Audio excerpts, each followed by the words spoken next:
She's arguably South African women's cricket's most explosive batter, and she's making it big around the world. I'm talking about Lizelle Lee, and she joins us now on Women's Crick Zone. Such a pleasure to sit down and talk to you. Thanks for having me.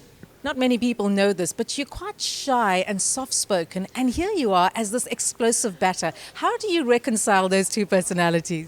Yeah, look, I love keeping to myself. Normally on tours, you won't find me outside. You'll find me in my room, in my bed. So, look, it's a fine line, but I think on a field, you're probably a different person than you are personally. That just comes naturally to me. So, Where did it all start for you that you decided one day, I am going to become a cricketer? I was very young. I started playing with my brother and my dad in the backyard. I think if you have a look at most of the girls' stories, it probably would be the same. So yeah, I probably started at the age of like 7 years old playing outside, and I think that's where the love just grew for me. And then you had opportunities, obviously, if you have a look at the setup that you've come through. But at which stage did you think, I could possibly do this? And did you think that you would get to this level? Look, to be totally honest, I actually left cricket alone for a few years. I went to university having the dream of I'm going to be a teacher one day and I'm going to play hockey for South Africa. So my dream was actually hockey. And I think after 2 years at university, I got a call up from the national coach at that time, and he asked me to come to a camp. I went there eventually, didn't make the team, but he asked me to stay in the squad, and I think a year after that I made my debut. So I'm pretty happy of how things turned out for me. I think this is a similar story that most cricketers share. I think Nuane also spoke about that opportunity that just comes your way. You've got to be ready for those opportunities. How did you get yourself into that mold where someone actually saw the talent in you? Yeah, look, that's right. I think that was a bit because I'd never thought I would be able to play cricket for my country. That was never a dream for me. And when I actually got the opportunity, there was so much work for me to be done. I had to lose a lot of weight just to make sure I can get to the fitness levels and all of that. So it was a very tough job for me back then. But I actually had the conversation with Nuane's dad. He was driving me back from Kimberley from that camp, and he said, listen, I'm going to be straight with you. If you lose a few kilograms and you work on a few skills, you'll be at the top one day. And I think a year ago we had the same conversation. He's like, look where we are now. So I think it was just a hard work and dedication that got me where I am today.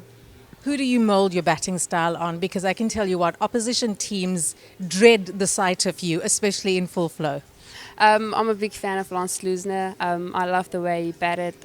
He was a great bowler as well. So I don't think I'm as good as he was, but look, I definitely want to be one of those batters.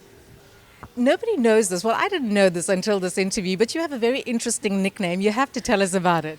Yeah, look, the girls call me Dale. Obviously, it's a boy's name. So when I first made the team, we had a camp in Potch, and we were in the nets and everybody was bowling and having fun. And I asked Hilton, our coach, have you ever seen Dale Steyn up close bowling? And he's like, no. I'm like, look at this. And I just ran in and I bowled the ball.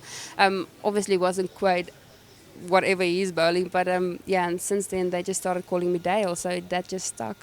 Well, from now on, we think everyone's going to know, because everyone who's watching this video on Women's Crick Zone is going to know. But jokes aside, you're doing so well in the leagues around the world, the KSL, the Women's Big Bash in Australia. What's exciting about those experiences for you? Look, I've learned so much in the KSL and in the WBBL that it only improved my game so much. It's just exciting to play against some of the best players in the world, and you're also playing with some of the youngsters that you would think they would learn more stuff about you, but I think I've learned so much from them as well, all the energy they bring to the team. And yeah, so for me it's just a learning curve and how to improve my game, and I've learned so much. Big talk in Australia when you scored that 100 in the Women's Big Bash, one of only 600 scored in that competition. You also scored 100 in the KSL. How do you pace yourself in a T20 game? Because it's the kind of game where not too many people score hundreds.